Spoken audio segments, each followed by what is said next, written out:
आकाशवाणी चंडीगढ़। उस नज़म विच एक उस्ताद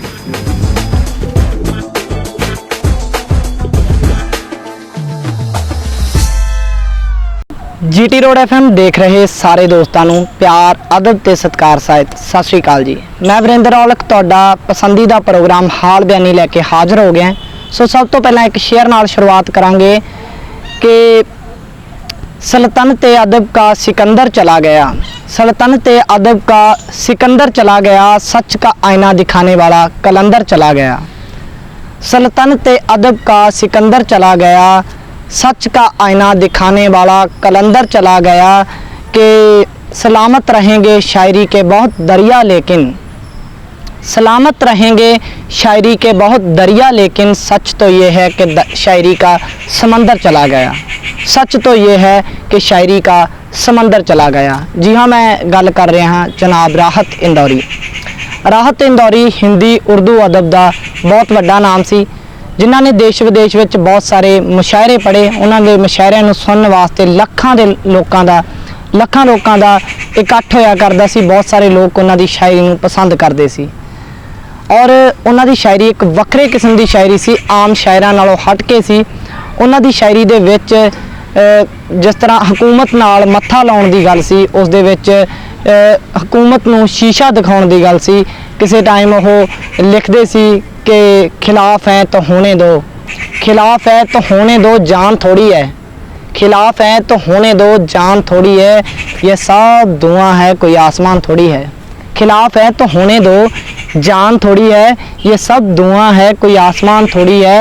कि लगेगी आग तो आएंगे कई गरजद में, लगेगी आग तो आएंगे और भी कई गरजद में, यहाँ पे सिर्फ हमारा मकान थोड़ी है। लगेगी आग तो आएंगे और भी कई गरजद में, यहाँ पे सिर्फ हमारा मकान थोड़ी है। कि हमारे मुंह से जो निकले वही सदाकत है, हमारे मुंह से जो निकले वही सदाकत है, हमारे मुंह में तुम्हारी जुबान थोड़ी है। हमारे मुंह से जो निकले वही सदाकत है, हमारे मुंह में तुम्हारी जुबान थोड़ी है। कि जो आज साहिब मसनद है कल नहीं होंगे, जो आज साहिब मसनद है कल नहीं होंगे, किराएदार हैं जाती मकान थोड़ी है, किराएदार हैं जाती मकान थोड़ी है। कि सभी का खून है शामिल यहाँ की मिट्टी में, सभी का खून है शामिल यहाँ की मिट्टी में, किसी के बाप का हिंदुस्तान थोड़ी है, किसी के बाप का हिंदुस्तान थोड़ी है। राहत इंदौरी साहब 70 साल की उम्र में इस दुनिया तो रुखसत हो गए ने। उन्होंने बेटे के दसन अनुसार पहला शुरुआती लक्षण पाए गए उन्होंने करोना के, उस तो बाद चैकअप करवाया गया, करोना पॉजिटिव आने तो बाद उन्होंने हॉस्पिटल दे विच दाखिल करवाया गया, जिस तो बाद दिल का दौरा पैन नाल उन्हां दी मौत हो गई।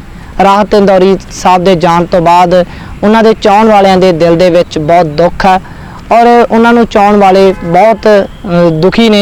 उन्हों का एक होर शेयर सी जो याद आता है कि मेरे हुजरे में नहीं और कहीं पर रख दो, मेरे हुजरे में नहीं और कहीं पर रख दो, आसमां लाए हो ले आओ ज़मीन पर रख दो, मेरे हुजरे में नहीं और कहीं पर रख दो, आसमां लाए हो ले आओ ज़मीन पर रख दो।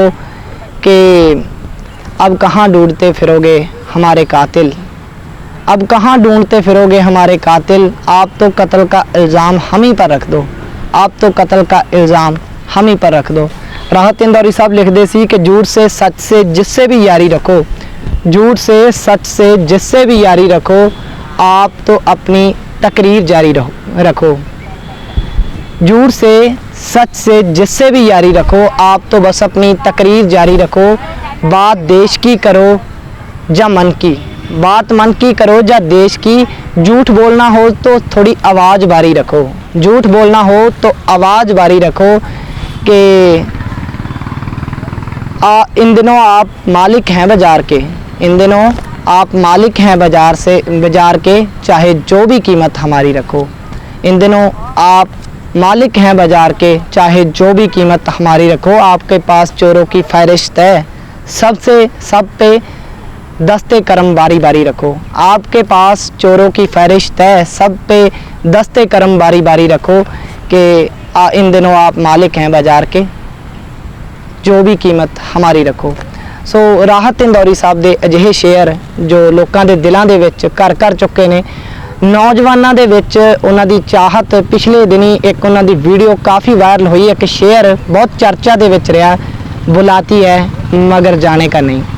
ਇਹ ਟਿਕਟੌਕ ਤੇ ਹੋਰ ਕਈ ਸੋਸ਼ਲ ਮੀਡੀਆ ਪਲੇਟਫਾਰਮਾਂ ਤੇ ਬਹੁਤ ਜ਼ਿਆਦਾ ਨੌਜਵਾਨਾਂ ਵੱਲੋਂ ਪਸੰਦ ਕੀਤਾ ਗਿਆ। ਇਹ ਸ਼ੇਅਰ ਕੁਝ ਇਸ ਤਰ੍ਹਾਂ ਸੀ ਕਿ ਬੁਲਾਤੀ ਹੈ ਮਗਰ ਜਾਣੇ ਕਾ ਨਹੀਂ, बुलाती है मगर जाने का नहीं, ये दुनिया है इधर जाने का नहीं। बुलाती है मगर जाने का नहीं, ये दुनिया है इधर जाने का नहीं। मेरे बच्चे, मेरे लाल, मेरे बेटे, इश्क करना मगर हद से गुजर जाने का नहीं। मेरे बेटे, मेरे लाल, मेरे बच्चे, इश्क करना मगर हद से गुजर जाने का नहीं। राहत इंदौरी साहब दियां ਜਿਹੜੀ ਸ਼ਾਇਰੀ ਹੈ ਉਹ ਸੁਣਦਿਆਂ ਵੀ ਮਨ ਨਹੀਂ ਭਰਦਾ ਤੇ ਸੁਣਾਉਂਦਿਆਂ ਵੀ ਮਨ ਨਹੀਂ ਭਰਦਾ। ਮੇਰਾ ਮਨ ਕਰ ਰਿਹਾ ਕਿ ਵਾਰ-ਵਾਰ ਉਹਨਾਂ ਦੇ ਸ਼ੇਅਰਾਂ ਨੂੰ ਜਿਹੜੇ ਪੜ੍ਹਿਆ ਜਾਵੇ, ਉਹਨਾਂ ਦੇ ਸ਼ੇਅਰਾਂ ਨੂੰ ਸੁਣਿਆ ਜਾਵੇ। ਮੈਂ ਪਰਸਨਲੀ ਤੌਰ ਤੇ ਉਹਨਾਂ ਦੇ ਸ਼ੇਅਰ ਬਹੁਤ ਜ਼ਿਆਦਾ ਸੁਣਿਆ ਕਰਦਾ ਸੀ। ਰਾਹਤ ਇੰਦੌਰੀ ਸਾਹਿਬ ਇੱਕ ਦੇਸ਼ ਦੇ ਉਹ ਸ਼ਾਇਰ ਸੀ ਜਿਹੜੇ ਹਕੂਮਤ ਦੇ ਵਿੱਚ ਅੱਖਾਂ ਦੇ ਵਿੱਚ ਅੱਖਾਂ ਪਾ ਕੇ ਗੱਲ ਕਰ ਸਕਦੇ ਸੀ, ਜਿਹੜੇ ਹਕੂਮਤ ਨੂੰ ਸ਼ੀਸ਼ਾ ਦਿਖਾ ਸਕਦੇ ਸੀ। ਰਾਹਤ ਇੰਦੌਰੀ ਸਾਹਿਬ ਦੀ ਜਿਹੜੀ ਸ਼ਾਇਰੀ ਸੀ ਉਹ ਵੀ ਇੱਕ ਸੱਚ ਦੇ ਬਹੁਤ ਜ਼ਿਆਦਾ ਨੇੜੇ ਸੀ। ਰਾਹਤ ਇੰਦੌਰੀ ਸਾਹਿਬ ਦਾ ਇੱਕ ਸ਼ੇਅਰ ਹੈ कि मैं मर जाऊं तो मेरी अलग पहचान लिख देना, मैं मर जाऊं तो मेरी अलग पहचान लिख देना, लहू से मेरी पेशानी पे हिंदुस्तान लिख देना। मैं मर जाऊं तो मेरी अलग पहचान लिख देना, लहू से मेरी पेशानी पे हिंदुस्तान लिख देना। फिर भी उन्हां दी देश भगती ते बहुत सारे लोग शक करते सी, फिर भी उन्हां दी देश भगती ते बहुत सारे लोगों नूं शक सी जिहड़े उन्हां दी शायरी नूं ना पसंद करते सी। उन्हां दी मौत तो बाद भी बहुत सारा रिएक्शन ये देखने नूं मिलिया। उन्हां दे जिहड़ी मौत दी खबरां दे नीचे बहुत सारे लोगों ने खुशी भी ਜ਼ਾਹਰ की। बहुत लोग उन्हां दी मौत तो बाद कहंदे दुश्मन मरे तो खुशी ना करिए, सज्जना भी मर जाना। इस तरह जिद्दां कहा जाता है कि दुश्मन मरे तो खुशी ना करिए, सज्जना भी मर जाना। पर बहुत लोग उन्हां दी मौत ते भी खुशी मना रहे सी। फिर इस तो ये ज़ाहिर हुंदा कि उन्हां दी जिहड़ी शायरी सी ਉਹ ਕਿੰਨੀ ਕਾਬਲੇ ਤਾਰੀਫ ਸੀ, ਉਹ ਕਿੰਨੀ ਸੱਚ ਦਾ ਆਇਨਾ ਦਿਖਾਉਣ ਵਾਲੀ ਸੀ। ਇੱਥੋਂ ਇਹ ਜ਼ਾਹਿਰ ਹੁੰਦਾ ਹੈ ਕਿ ਉਹਨਾਂ ਦੀ ਜਿਹੜੀ ਸ਼ਾਇਰੀ ਸੀ ਉਹ ਕਿੰਨਾ ਸੱਚ ਦਾ ਆਇਨਾ ਦਿਖਾਉਣ ਵਾਲੀ ਸ਼ਾਇਰੀ ਸੀ। ਸੋ ਰਾਹਤ ਇੰਦੌਰੀ ਸਾਹਿਬ ਦਾ ਇੱਕ ਜਿਹੜਾ ਹੋਰ ਸ਼ੇਅਰ ਹੈ ਕਿ ਇਹ ਕਸ਼ਤੀ ਤੇਰਾ ਨਸੀਬ ਚਮਕਦਾਰ ਕਰ ਦਿਆ, ਇਹ ਕਸ਼ਤੀ ਤੇਰਾ ਨਸੀਬ ਚਮਕਦਾਰ ਕਰ ਦਿਆ, इस पार के थपेड़ों ने उस पार कर दिया। कश्ती तेरा नसीब चमकदार कर दिया, इस पार के थपेड़ों ने उस पार कर दिया। अफवाह थी कि मेरी तबीयत ख़राब है, अफवाह थी कि मेरी तबीयत ख़राब है, लोगों ने पूछ पूछ कर बीमार कर दिया। अफवाह थी कि मेरी तबीयत ख़राब है, लोगों ने पूछ पूछ कर बीमार कर दिया। कि ए मौत के 2 गज ही सही मगर मेरी मलकियत तो है, 2 गज ही सही मगर मेरी मलकियत तो है। ए मौत तूने मुझे जमींदार कर दिया, ए मौत तूने मुझे जमींदार कर दिया। राहत इंदौरी साहब नूं रुखसत होया थोड़े दिन हो गए, 2-4 दिन। सो साडी यह निक्की जी कोशिश नाल उन्हां नूं श्रद्धांजलि सी। परमात्मा उन्हां नूं जन्नत विच थां बख्शण। सो परमात्मा उन्हां नूं अपने चरनां दे विच निवास बख्शण। ਇਹ ਸਾਡੀ ਨਿੱਕੀ ਜੀ ਸ਼ਰਧਾਂਜਲੀ ਰਾਹਤ ਇੰਦੌਰੀ ਸਾਹਿਬ ਨੂੰ। ਸੋ ਹੁਣ ਆਪਾਂ ਗੱਲਬਾਤ ਕਰਾਂਗੇ ਕਰੋਨਾ ਮਹਾਮਾਰੀ ਦੀ। ਜਿਸ ਤਰ੍ਹਾਂ ਮੈਂ ਦੱਸ ਕੇ ਹਟਿਆ ਕਿ ਰਾਹਤ ਇੰਦੌਰੀ ਸਾਹਿਬ ਨੂੰ ਵੀ ਕਰੋਨਾ ਮਹਾਮਾਰੀ ਦੇ ਕੁਝ ਜਿਹੜੇ ਕਰੋਨਾ ਬਿਮਾਰੀ ਦੇ ਲੱਛਣ ਪਾਏ ਜਾਣ ਤੋਂ ਬਾਅਦ ਉਹਨਾਂ ਨੂੰ ਹਸਪੀਟਲ 'ਚ ਦਾਖਲ ਕਰਵਾਇਆ ਗਿਆ ਸੀ। ਇਸੇ ਤਰ੍ਹਾਂ ਹੀ ਦੇਸ਼ ਦੇ ਵਿੱਚ 26 ਲੱਖ ਲੋਕ ਕਰੋਨਾ ਮਹਾਮਾਰੀ ਤੋਂ ਪ੍ਰਭਾਵਿਤ ਨੇ। ਲਗਭਗ 26 ਲੱਖ ਲੋਕ ਕਰੋਨਾ ਮਹਾਮਾਰੀ ਤੋਂ ਪ੍ਰਭਾਵਿਤ ਨੇ ਤੇ 50,000 ਹੁਣ ਤੱਕ ਮੌਤਾਂ ਵੀ ਹੋ ਚੁੱਕੀਆਂ ਨੇ। ਜੇ ਆਪਾਂ ਪੰਜਾਬ ਦੀ ਗੱਲ ਕਰੀਏ ਤਾਂ ਲੰਘੇ 24 ਘੰਟਿਆਂ ਦੇ ਵਿੱਚ ਰਿਕਾਰਡ ਤੋੜ 41 ਮੌਤਾਂ ਹੋ ਚੁੱਕੀਆਂ ਨੇ। 31,000 ਲੋਕ ਪੰਜਾਬ ਦੇ ਵਿੱਚ ਇਸ ਬਿਮਾਰੀ ਤੋਂ ਪ੍ਰਭਾਵਿਤ ਨੇ ਤੇ 800 ਹੁਣ ਤੱਕ ਕੁੱਲ ਪੰਜਾਬ ਦੇ ਵਿੱਚ 800 ਮੌਤਾਂ ਹੋ ਚੁੱਕੀਆਂ ਨੇ ਕਰੋਨਾ ਮਹਾਮਾਰੀ ਦੇ ਕਰਕੇ। ਔਰ ਜੇ ਆਪਾਂ ਪੋਲੀਟੀਸ਼ੀਅਨਾਂ ਦੀ ਜਾਂ ਹੋਰ ਹਸਤੀਆਂ ਦੀ ਗੱਲ ਕਰੀਏ ਤਾਂ ਗੁਰਪ੍ਰੀਤ ਕਾਂਗੜ ਜੋ ਮਾਲ ਮੰਤਰੀ ਨੇ ਉਹ ਵੀ ਇਸ ਬਿਮਾਰੀ ਤੋਂ ਪ੍ਰਭਾਵਿਤ ਹੋਏ ਨੇ। ਮਨਪ੍ਰੀਤ ਇਆਲੀ ਜੋ ਦਾਖਾ ਹਲਕੇ ਤੋਂ ਵਿਧਾਇਕ ਨੇ ਉਹ ਵੀ ਇਸ ਬਿਮਾਰੀ ਤੋਂ ਪ੍ਰਭਾਵਿਤ ਨੇ। ਔਰ ਡਿਪਟੀ ਸਪੀਕਰ ਅਜਾਏ ਭੱਟੀ ਵੀ ਕਰੋਨਾ ਦੀ ਇਸ ਬਿਮਾਰੀ ਤੋਂ ਪ੍ਰਭਾਵਿਤ ਹੋਏ ਨੇ। ਜੇ ਆਪਾਂ ਭਾਰਤ ਦੀ ਗੱਲ ਕਰੀਏ ਤਾਂ ਚੇਤਨ ਚੌਹਾਨ ਸਾਬਕਾ ਕ੍ਰਿਕਟਰ ਵੀ ਇਸ ਬਿਮਾਰੀ ਤੋਂ ਪ੍ਰਭਾਵਿਤ ਸੀ, ਜੋ ਹੁਣ ਇਸ ਦੁਨੀਆ ਤੋਂ ਰੁਖਸਤ ਹੋ ਗਏ ਨੇ, ਜੋ ਇਸ ਦੁਨੀਆ ਨੂੰ ਅਲਵਿਦਾ ਕਹੇ ਨੇ। ਔਰ ਚੇਤਨ ਚੌਹਾਨ ਵੀ ਇਸ ਬਿਮਾਰੀ ਦੇ ਨਾਲ ਲੜਦਿਆਂ ਇਸ ਦੁਨੀਆ ਤੋਂ ਆਪਣੇ ਸਵਾਸ ਪੂਰੇ ਕਰਕੇ ਚੱਲ ਵਸੇ ਨੇ। ਸੋ ਹੁਣ ਆਪਾਂ ਗੱਲਬਾਤ ਕਰਾਂਗੇ 15 ਅਗਸਤ ਤੋਂ ਬਾਅਦ 15 ਅਗਸਤ ਤੇ ਪ੍ਰਧਾਨ ਮੰਤਰੀ ਨਰਿੰਦਰ ਮੋਦੀ ਨੇ ਦੇਸ਼ ਦੇ ਨਾਮ ਸੰਬੋਧਨ ਹੋਏ ਤੇ ਲਾਲ ਕਿਲੇ ਤੋਂ ਝੰਡਾ ਚਲਾਇਆ। ਲਾਲ ਕਿਲੇ ਤੋਂ ਝੰਡਾ ਚੜਾਉਂਦਿਆਂ ਉਹਨਾਂ ਨੇ ਦੇਸ਼ ਦੇ ਨਾਮ ਸੰਬੋਧਨ ਹੁੰਦਿਆਂ ਜੋ ਕੁਝ ਸ਼ਬਦ ਕਹੇ, ਉਹਨਾਂ ਨੇ ਕਿਹਾ ਕਿ ਦੇਸ਼ ਨੂੰ ਹੁਣ ਆਤਮ ਨਿਰਭਰ ਹੋਣ ਦੀ ਬਹੁਤ ਜ਼ਿਆਦਾ ਜ਼ਰੂਰਤ ਹੈ। ਸਾਡੇ ਦੇਸ਼ ਨੂੰ ਆਤਮ ਨਿਰਭਰ ਹੋਣ ਦੀ ਬਹੁਤ ਜ਼ਿਆਦਾ ਜ਼ਰੂਰਤ ਹੈ। ਭਾਰਤ ਲਈ ਮੌਕਾ ਵੀ ਹੈ ਆਤਮ ਨਿਰਭਰ ਹੋਣ ਦਾ।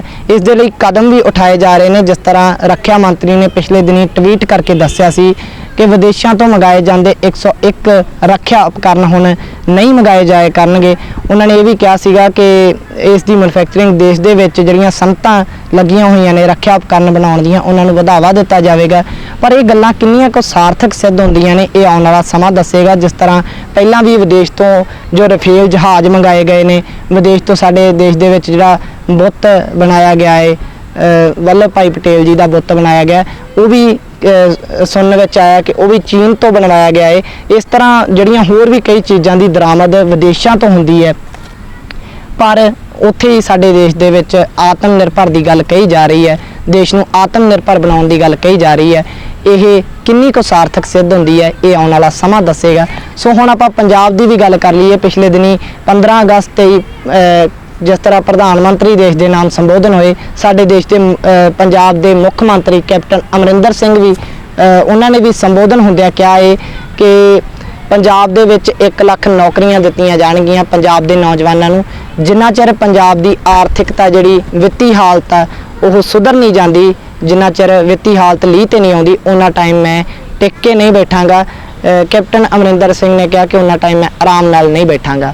ਉਹਨਾਂ ਨੇ ਜਿਹੜੀ 1 ਲੱਖ ਸਰਕਾਰੀ ਨੌਕਰੀਆਂ ਦੀ ਗੱਲ ਕਹੀ ਹੈ, ਉਸ ਦੇ ਵਿੱਚ ਨਾਲ ਹੀ ਉਹਨਾਂ ਨੇ ਕਿਹਾ ਕਿ ਪ੍ਰਾਈਵੇਟ ਸੈਕਟਰ ਵਿੱਚ ਵੀ ਕੋਸ਼ਿਸ਼ ਕੀਤੀ ਜਾਵੇਗੀ, ਨੌਜਵਾਨਾਂ ਨੂੰ ਰੁਜ਼ਗਾਰ ਮੁਹੱਈਆ ਕਰਾਇਆ ਜਾਵੇਗਾ। ਨੌਜਵਾਨਾਂ ਨੂੰ ਜਿਸ ਤਰ੍ਹਾਂ ਪਹਿਲਾਂ ਰੁਜ਼ਗਾਰ ਮੇਲੇ ਲੱਗਦੇ ਸੀ, ਰੁਜ਼ਗਾਰ ਮੇਲਿਆਂ ਦੇ ਵਿੱਚ ਰੁਜ਼ਗਾਰ ਦਿਵਾਇਆ ਜਾਂਦਾ ਸੀ, ਉਸ ਤਰ੍ਹਾਂ ਹੀ ਨੌਜਵਾਨਾਂ ਨੂੰ ਹੋਰ ਰੁਜ਼ਗਾਰ ਦਿਵਾਇਆ ਜਾਵੇਗਾ। ਔਰ ਸਰਕਾਰੀ ਨੌਕਰੀਆਂ ਵੀ 1 ਲੱਖ ਦੇਣ ਦੀ ਗੱਲ ਕਹੀ ਹੈ, ਵਾਅਦਾ ਕੀਤਾ ਹੈ। ਵਾਅਦੇ ਉਹਨਾਂ ਨੇ ਪਹਿਲਾਂ ਵੀ ਬਹੁਤ ਸਾਰੇ ਕੀਤੇ ਆ। ਜਿਸ ਤਰ੍ਹਾਂ ਕੈਪਟਨ ਅਮਰਿੰਦਰ ਸਿੰਘ ਨੇ ਕਿਸੇ ਟਾਈਮ ਗੁਟਕਾ ਸਾਹਿਬ ਤੇ ਹੱਥ ਧਰ ਕੇ ਵੀ ਕਿਹਾ ਸੀਗਾ ਕਿ ਪੰਜਾਬ ਦੇ ਵਿੱਚੋਂ ਨਸ਼ਾ ਖਤਮ ਕੀਤਾ ਜਾਊਗਾ। 4 ਹਫ਼ਤਿਆਂ ਦੇ ਵਿੱਚ ਨਸ਼ਾ ਖਤਮ ਕਰਨ ਦੀ ਗੱਲ ਆਖੀ ਸੀ, ਪਰ ਪੰਜਾਬ ਦੇ ਵਿੱਚੋਂ ਨਸ਼ਾ ਖਤਮ ਹੋਇਆ ਜਾਂ ਨਹੀਂ ਹੋਇਆ, ਇਸ ਦੇ ਬਾਰੇ ਦੱਸਣ ਦਾ ਜਾਂ ਪੁੱਛਣ ਦੀ ਜ਼ਰੂਰਤ ਨਹੀਂ। ਇਸ ਦੇ ਬਾਰੇ ਸਾਰੇ ਲੋਕ ਭਲੀ ਭਾਂਤ ਜਾਣਦੇ ਆ ਕਿ ਪੰਜਾਬ ਦੇ ਵਿੱਚ ਨਸ਼ਾ ਹੈ ਜਾਂ ਨਹੀਂ ਹੈ। ਔਰ ਕੈਪਟਨ ਅਮਰਿੰਦਰ ਸਿੰਘ ਦੇ ਹੋਰ ਵੀ ਬਹੁਤ ਸਾਰੇ ਵਾਅਦੇ ਸੀ ਜੋ ਅਜੇ ਤੱਕ ਵਫਾ ਨਹੀਂ ਹੋਏ, ਤੇ ਉੱਥੇ ਹੀ ਉਹਨਾਂ ਦਾ ਹੁਣ ਇਹ ਨਵਾਂ ਜਿਹੜਾ ਵਾਅਦਾ ਉਹਨਾਂ ਨੇ ਕੀਤਾ 1 ਲੱਖ ਸਰਕਾਰੀ ਨੌਕਰੀਆਂ ਦਾ, ਇਹ ਕਿੰਨਾ ਕੁ ਵਫਾ ਹੁੰਦਾ ਹੈ, ਇਸ ਦੇ ਬਾਰੇ ਵੀ ਆਉਣ ਵਾਲਾ ਸਮਾਂ ਦੱਸੇਗਾ।